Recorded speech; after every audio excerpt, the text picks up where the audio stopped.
my most amazing artists. Today we're going to be going back to our alphabet soup that we painted last week with watercolor paints on top of our oil pastel alphabet letters. You should have your name on both your soup and your placemat that we did with the plaid pattern. Today you'll have papers, glue sticks, scissors, and black chalk. These are all of the things that we will be using today to collage, meaning cut and glue, our soup onto our tablecloth or placemat. We're also going to have a napkin and then maybe even some silverware that we'll do next week. When you're using scissors, make sure you're always using them safely and carrying them and passing them safely to your friends. You want to cut your bowl out or your soup out very slowly with little baby bites. I like to think of my alligators as my scissors as an alligator, taking little tiny chomps, not big gator chomps, because that will get you a paper that is really chopped up. You'll get straight lines. You want to carefully use the insides of your scissors with little baby chomps, little baby bites going all around your soup bowl, as close as that line as you can get. Then you want to make sure that you're cutting slowly. My video is sped up and fast forwarded. I'm not actually cutting this fast. I'm really taking my time and turning my paper with my other hand as I go along. If I didn't turn my paper with my other hand, I might cut off a side. I might get a straight instead of a circle cut. Then I'm going to put my scissors away and throw away my scraps in the trash can. Nope, not on your table, not on the floor, not in your table bin. They go in the trash can. Awesome. All right, after you throw away your scraps, it's time to put our soup in the middle of the bowl. But how are we going to make it stick? Oh, that doesn't look like the middle. Is that the middle?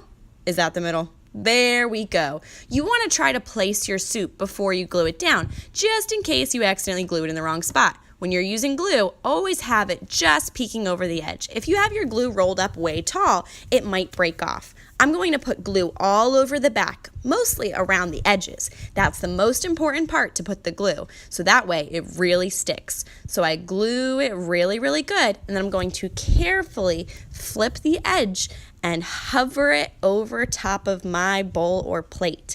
I want to put it right in the center of that bowl. If I accidentally put it off to the side, I cannot pick it up and redo it. So I'm being very careful to place it in the center. Also, I want to have the big space to the left of me.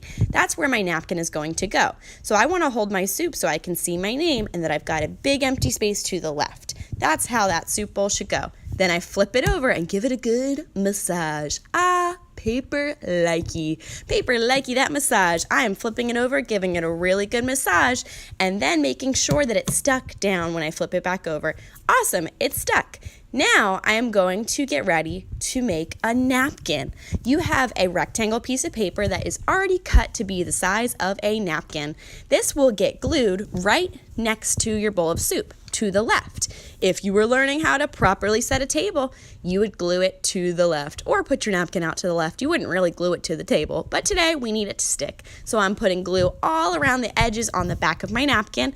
After that, I'm going to set it down very carefully next to the bowl. And you guessed it, I flip it over after, and I'll give it a really good massage. Paper likey. Then I put my glue cap back on, make sure to massage it and that it's stuck really well, and now I'm ready to do the black chalk. When I'm using black chalk, it is going to be used to make a shadow. That means I want to make sure my hands aren't sticky from the glue, and I want to clean up my area before I get this chalk out, because the chalk can be really messy, but we're going to use it to create a shadow. If you want the bowl to look real, that bowl would have a shadow in real life. Now watch as I put my cup, my real coffee cup, in the light or my hand. It will create a shadow. The light is coming from the top right of my paper. So where is that shadow? Is it over on top of my bowl, or is the shadow on the bottom of my bowl? The shadow that you see should be underneath, so that should be on the bottom left of both the napkin and the bowl. So you'll see that that's what I'm about to do with chalk. I'll give my bowl a nice shadow on the bottom left of both my bowl and my napkin. When I'm using that chalk, I'm being very, very careful not to smear my hand across that paper. Being super careful that I don't smear my hand and that I make sure I just do a little bit of chalk only on the bottom left.